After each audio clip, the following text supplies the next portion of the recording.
Welcome one and all to the newly rebranded Will to Joy podcast. It's the same great taste, but with a fresh look. Actually, it's the same look, just a different name. Hopefully you caught my news flash earlier this week, and I gave my reasons for the change there, so I shan't repeat those. Suffice to say that it's about increasing the reach of the project, as well as an aesthetic choice on my part. This week, we're continuing our exploration of the body in Nietzsche's philosophy, and we've got a humdinger of a show for you today because I'll be taking you through a deeply profound exercise in self-awareness. Nietzsche dismissed the idea of a soul residing within the human body, but it's one thing to say it and it's another to prove it. Well, today we're going to prove it. It's remarkable how many people I know who profess to be materialists, rationalists and atheists, but who still seem to demonstrate an unquestioned faith in some kind of supernatural soul. Nietzsche calls it the soul superstition and even the soul fiction. He believed that the soul was a delusion and one that we would do well to discard. For us, in trying to achieve some kind of psychological integration to facilitate personal growth, the better you understand your own real constitution, the more effective you'll be in your endeavours. So today, we're going to chase down this mysterious entity to find out whether it has any substance to it at all, or whether, on the other hand, it's just a spook.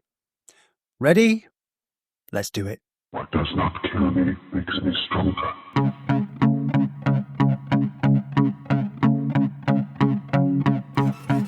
This is the Will to Joy podcast. Will to Joy is a resource for personal growth and transcendence based on the extraordinary teachings of Friedrich Nietzsche.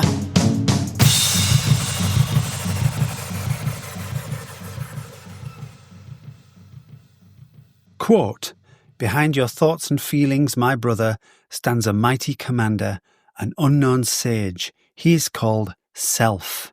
He lives in your body. He is your body." Unquote. That's from Thus Spoke Zarathustra, Despisers of the Body. The idea that the body is subordinate to the thinking, feeling, perceiving, self-consciousness has a long history.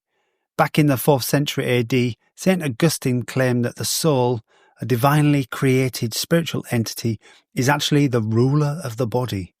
The soul is the essence of the human individual, in his view. It inhabits a mortal flesh and blood body only temporarily, and it has the ability to exercise unconstrained free will over the body's actions in the world. For Augustine, it is this free will that makes the human a morally responsible creature. Human free will is an easily accepted intuition because you feel like your mind is in charge, right? It seems to direct your body where to go and commands what it will do, even if the body can be uncooperative at times. This feeling of control over the body further affirms your mind as your true self. The mind sets the agenda. It decides what is and isn't worth pursuing.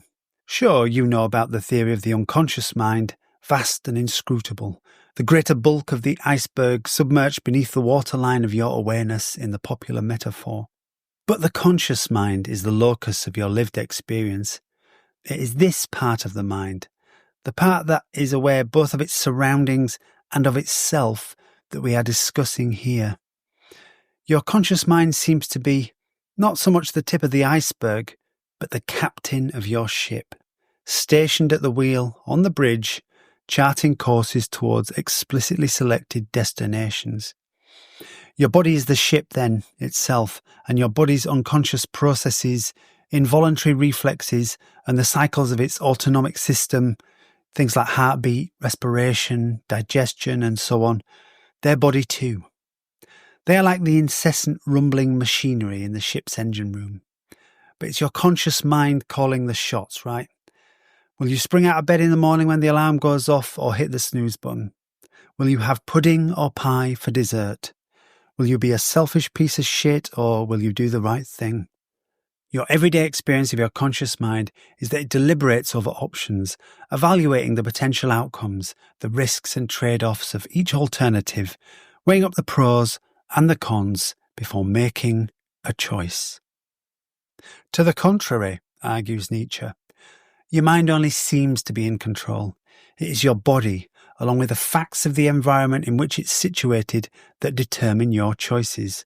At the most basic level, consider that it's when your body needs rest that you start to feel sleepy. It's when your body feels hungry that you look for food. And if your body experiences some malfunction or injury or intoxication, you feel depressed, distressed, or euphoric. In many cases, it's easy to see how your bodily states and your bodily needs can determine your thoughts and feelings, and these thoughts and feelings can determine your behaviour, your choices. But oftentimes, the link between your body and the choices you make is not so obvious. It can be more complicated than appearances may at first suggest. However, it's still there to be discovered if you look carefully enough. An illustration. Your body needs sustenance, shelter from the elements, and the security that comes with social status. So you choose to study and get a diploma so you can get a well-paid job. Or let's say your body desires sex, so you choose to learn to play the electric guitar and join a rock band. Nietzsche writes, "Your self laughs at your ego and its proud leapings. What are these leapings and flights of thought to me, it says to itself, a byway to my goal. I am the ego's leading string, and I prompt its conceptions." Unquote. And that's also from Zarathustra. Here, Nietzsche's self is the body, and the ego is the conscious mind. And it's the body that leads, with the conscious mind following along obediently, even as it labours under the misapprehension that it's really the one that's in charge. Your body has a plethora of needs, all of which influence your thoughts and feelings, but it should be apparent at this point that your choices and actions seem to be traceable back to bodily states and bodily needs, at least in principle. You were invited to explore this for yourself in earlier episodes, and in, I think it was episode 11, we explored an alternative hierarchy of needs to replace that of Abraham Maslow. There we saw that all your desires reduce to physiological needs, and if you trace them further, they reduce to will to power. That's Nietzsche's contention anyway. And in Nietzsche's assessment, even the most culturally sophisticated human activities, including art, philosophy, justice and morality, they all spring from the most fundamental physiological needs.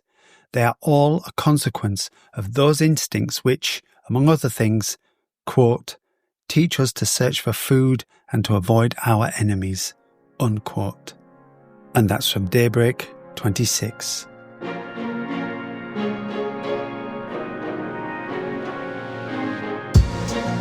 Will to Joy is a new and tender green shoot striving towards the light.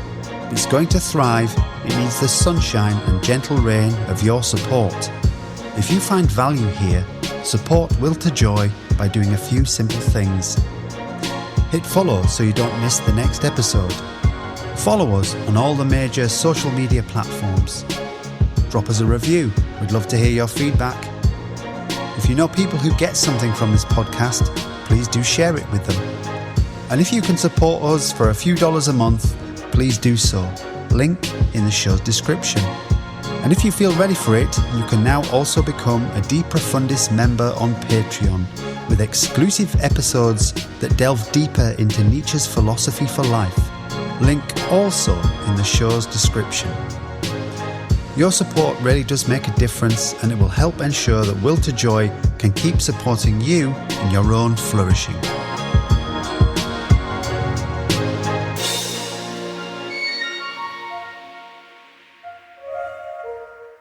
Now, I said that it's your body and the environment in which it's situated that determines your choices. You can't satisfy your body's craving for pudding or for pie if the cupboard is bare and the bakery is closed. Your body exists out there in the material world. It is a part of the material world. It's an object among other objects. As such, it's affected by the facts of the physical environment. Its senses are the main means for ascertaining these facts. The raw data of your sensory experience, sights, sounds, smells, etc., are drawn by physical organs, your eyes, ears, nose, what have you, from the world around you and interpreted by your body, thereby generating impressions, sensations, valuations, feelings and thoughts which result in your choices. In Beyond Good and Evil, Nietzsche calls this theory of human behaviour physio-psychology. Physio-psychology is a naturalised approach to understanding human behaviour. By naturalised, I mean that everything is explained by natural facts without resorting to any supernatural conjectures. A case in point, the soul. The body's anatomy, with its anatomical structures and their functions, its innate characteristics and its acquired characteristics, contextualised within its environment, provide a complete naturalistic explanation for what human beings are and what they do. If we set aside any kind of soul hypothesis, it's clear that even your innate and acquired characteristics are entirely grounded in your physical body. Your innate characteristics are encoded in your genes at conception and made flesh in all your bodily structures as they develop in the womb. Your acquired characteristics are changes in the physical structure and functioning of the body and the brain, which are the result of your accumulated experience of the world. This would include learning in the broadest sense, both conscious and unconscious. So that's everything from the knowledge of advanced algebra you acquired at school, be a formal education, through to your conditioned aversion to, say, putting your hand into a fire, because that hurts, right? And you learnt that one PDQ. Your acquired characteristics also includes the things that happen to your body in the course of your life experience, whether it be accidental or deliberate. So scars, sunburn, piercings, physical training, an amputation, environmental poisoning, nourishment, etc., etc. Note also that innate characteristics, those you're born with, include both the most ancient instincts, such as the reproductive drive and the drive to obtain food, and your much less ancient behavioural characteristics inherited from your particular familial gene pool. For example, you might be genetically predisposed to aggressive behaviour, or you might have inherited a physiological susceptibility to depression. All human activity and identity is encompassed in this concept of physio-psychology then. Just as body and mind are not really separate, neither are physiology and psychology. This is because human psychology is just human physiology in expression, form fulfilling its function within a given set of environmental conditions. So again, this is a refutation of the dualism of Descartes, which we discussed in the last show, episode 14. So let's try another illustration. When you engage in a behaviour like picking an apple from a tree, this is your body's sensory apparatus detecting a desirable edible nearby.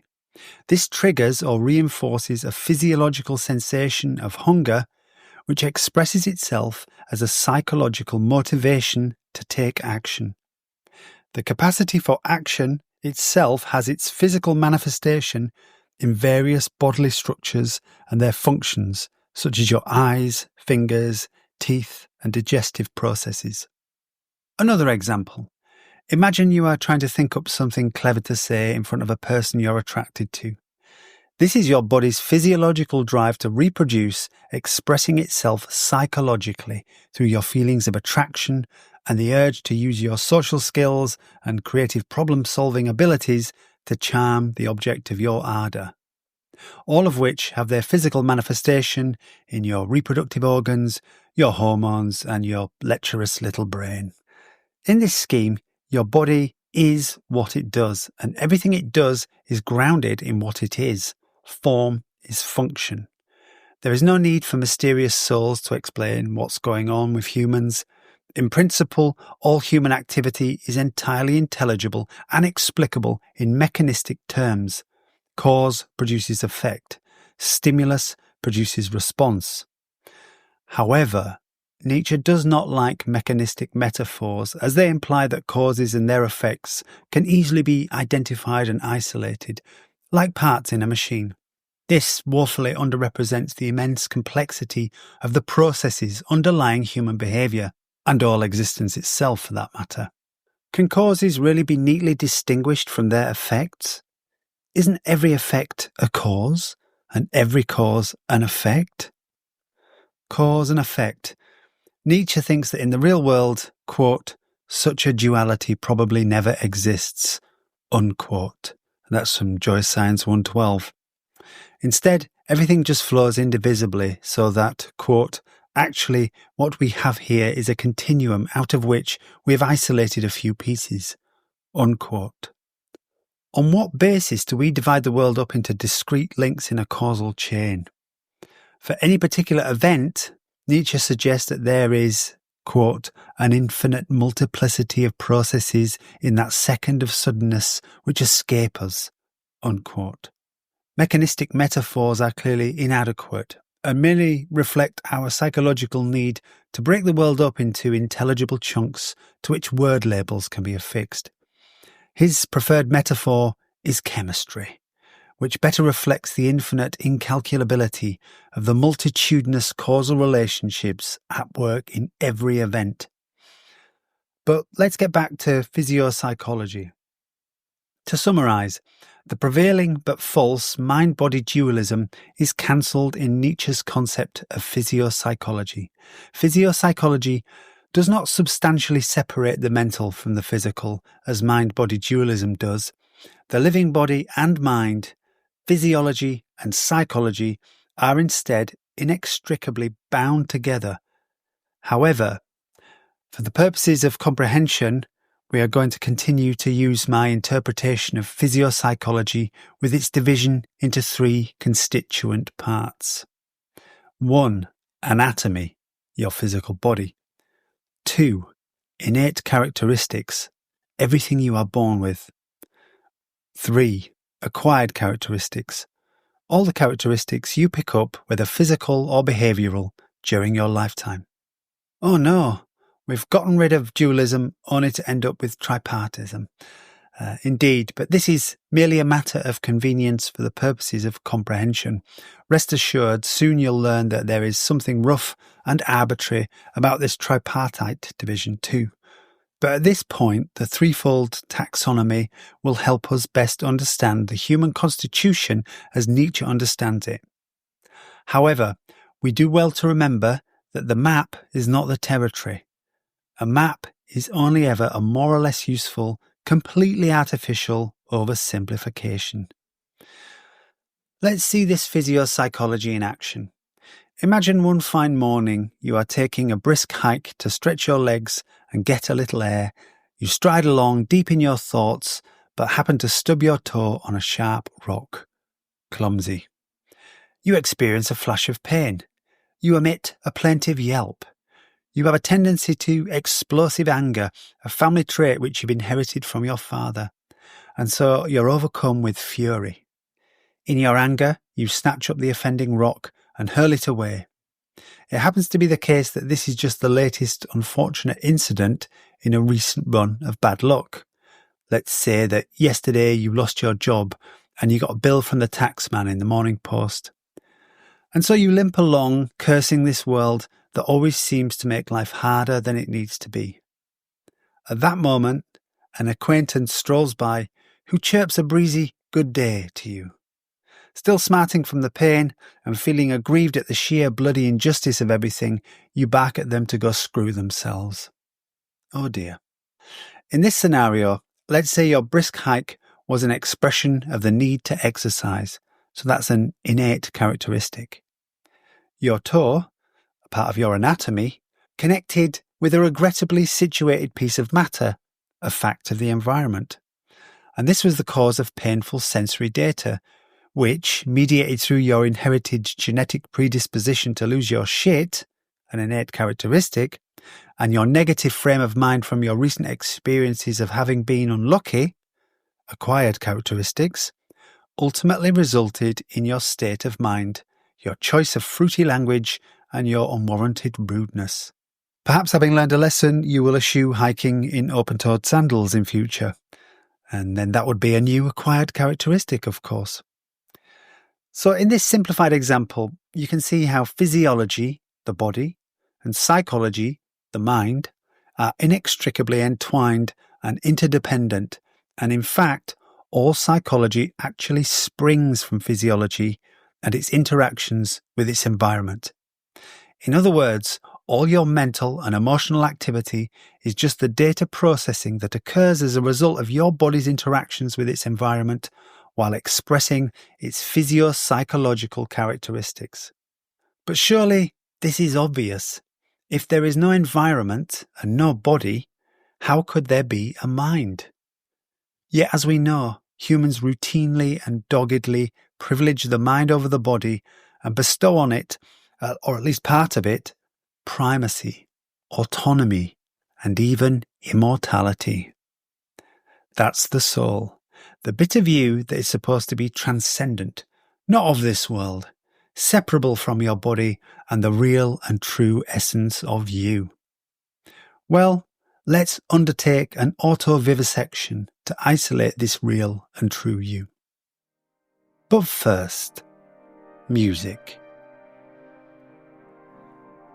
Nietzsche is the philosopher of music, of dancing, of art, of the aesthetic, of feeling, and so I recommend a track in every show that reflects the moods and emotions of this Will to Joy project, at least as I experience them.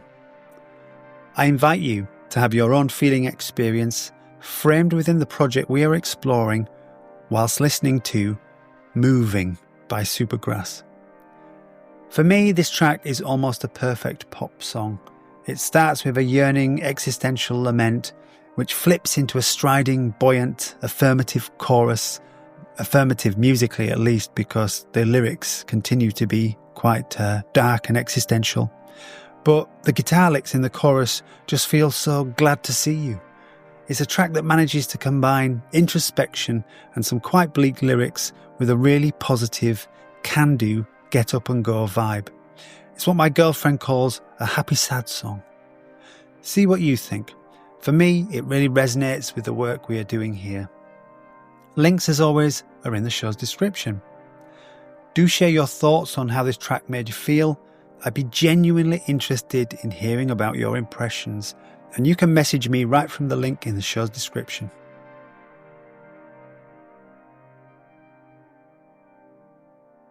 So here we go, folks. Let's try a thought experiment. Indeed, a kind of guided meditation.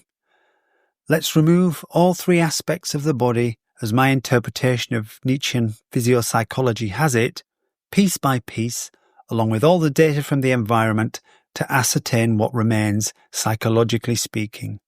Let's do it for you, wherever you are, right now. Maybe you are listening to this lying on the sofa at home. Maybe you're on a flight at 35,000 feet. Perhaps you're on a lunch break at work, eating a sandwich. It really doesn't matter. That's the beauty of a thought experiment. So sit back, relax, take a few deep breaths, and center yourself right where you are right now. Firstly, let's begin by taking away the whole of your environment. Imagine that. We experience the environment through our senses, so it's going to feel like a kind of sensory deprivation. All sensory data, whether it be sight, sound, touch, taste, or smell, is now gone. So kiss that sandwich goodbye and take a big bite of non-entity. The environment also affects us in ways that we don't sense, such as when radiation passes through us or when a virus intrudes into the body. Those things are gone too. There is no environment now, no material universe. You float totally alone in silent darkness. Secondly, now let's take away your acquired characteristics. All your experience and everything you have learnt through a lifetime of interactions with the tangible world, it all just evaporates. Every one of your memories is erased. All of your language is lost too, because language is acquired during childhood. You do not even have a name anymore. Imagine. Thirdly, now let's take away your unique set of innate characteristics. The set that was compiled at conception when your father's sperm met your mother's egg. Sure, these are all actually embedded in your body, in its form and in its genes, and it's a nonsense to have a body in the absence of innate characteristics. But we'll let that little detail slide for the moment, in the spirit of seeing what we can learn from this thought experiment. So there goes your biological drives, your animal instincts, the reproductive impulse, all the drives towards survival and flourishing, and your inborn social needs, the desire to belong to a social group, gone, to nurture children, gone, to enjoy physical and emotional intimacy, gone. Additionally, say goodbye to your inherited familial characteristics too. So that's your temperamental predispositions, immunities, susceptibilities to certain diseases, physical characteristics, etc., etc. Fourthly and finally, let's take away the matter of the body itself. Gone are your bones, muscles, blood, lymph, connective tissue, organs, central nervous system, skin, every nail, every hair, and every single cell. All of it gone, including the capacity for all physical sensation, pain or pleasure. What use is the body to you now anyway? You dwell in a vacuum.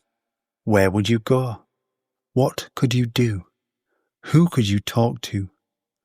What use are those arms and legs and vocal cords?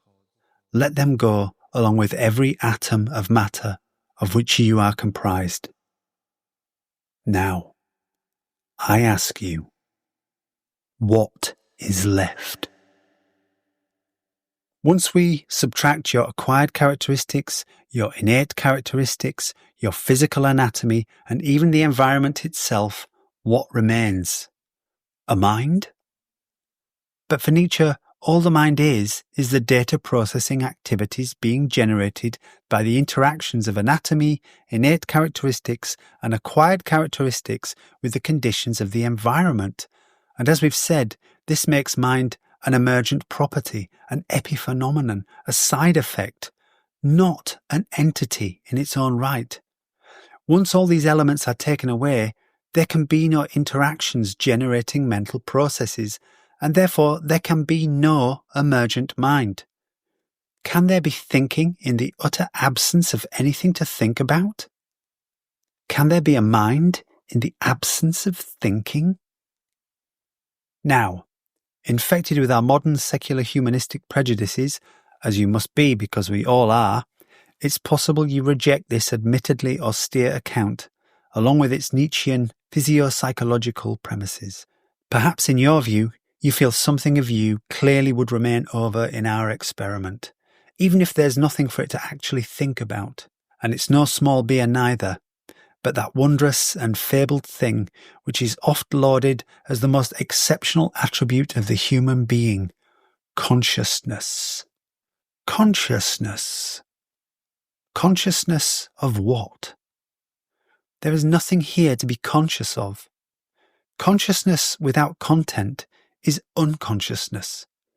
More, it's actually non-consciousness. I imagine a possible answer. Consciousness of myself, you might say. Here we might spy the shadow of the god of Plato, a divine mind forever contemplating only itself, contemplating itself in a never-ending recursive loop. Well, gods are one thing, but can you imagine your disembodied self reflecting only on itself? Consciousness in such circumstances doesn't sound like a semi-divine human faculty. It sounds like a nightmare. To be suspended in non-entity, without any sensory data, with no corporeal form, with no possibility of any interaction with anything at all, ever, with no innate drives compelling you to activity, and with no history of experiences acquired from interactions within the environment over your lifetime. What self is there here for you to be conscious of? What does it mean to call something a self that has no substance, no awareness, no desire, no knowledge, no memory, no identity, no language, that receives no data nor any stimulus? For one thing, just ask yourself what thinking could be in the absence of language. We are describing a consciousness that is conscious of nothing except its own capacity for consciousness. Even if this idea made sense, which in my opinion it so clearly doesn't, who could possibly desire an immortal soul that entailed the possibility of such a state? To be a nothingness, suspended in nothingness, conscious of nothing except the state of being conscious itself. What a special kind of hell. For Nietzsche, this idea of consciousness, detached and floating free of the mortal body, is precisely what has been praised and garlanded as the soul hitherto, what he here calls pure spirit.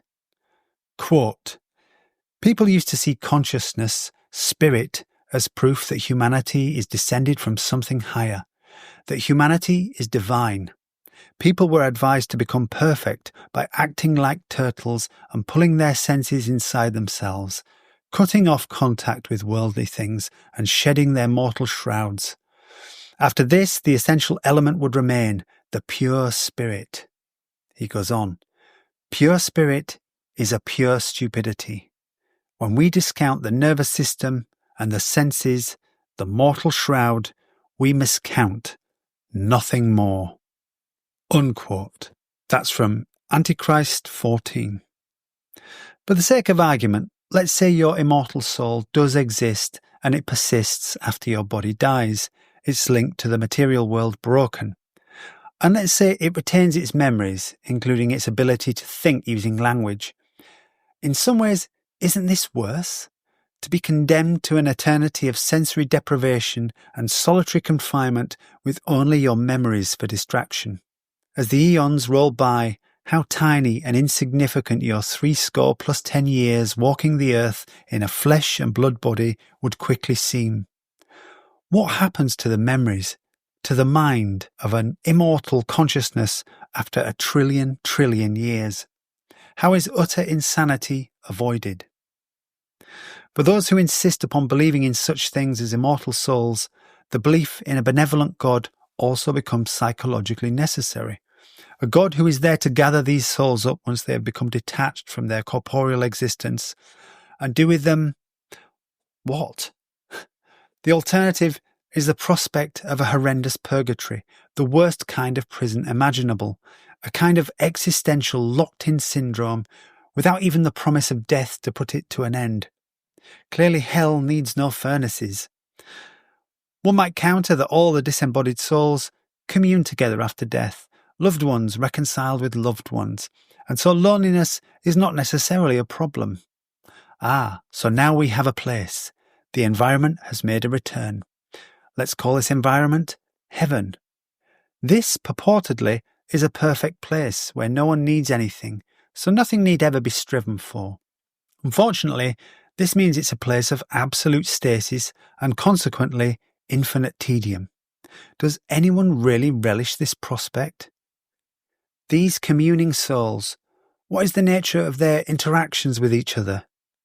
Nothing ever happens in heaven, so all they have to discuss, presumably, is their former corporeal lives. But it seems perverse that in a perfect heaven, all one has to distract oneself are the reminiscences of a less than perfect world. And at what point does this conversation dry up? What about after a trillion years? Even then, an infinity would still stretch before these souls. This heaven is another special kind of hell. Okay, enough.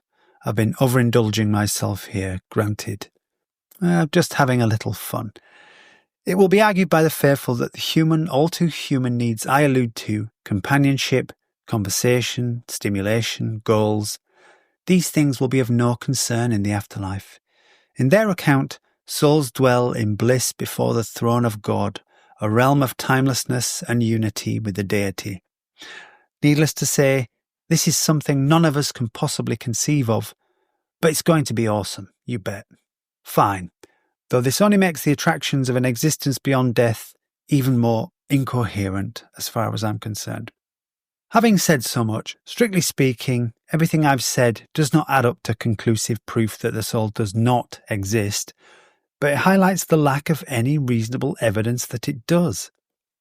As an analogy, we might consider that the absence of evidence that fairies do not exist does not compel us to believe that they must be real, or even possible.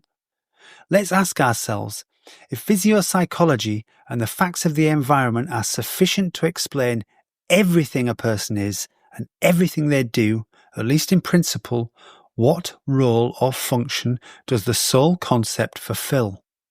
What is it for? What is there left for it to do? The answer, apparently, is nothing. It is entirely inert, impotent, redundant and surplus to requirements. It does no work and there is no work for it to do. With physio-psychology, we have no gap that a soul concept is needed to fill. There is nothing that cannot be explained in its absence. It actually raises questions rather than dispelling them.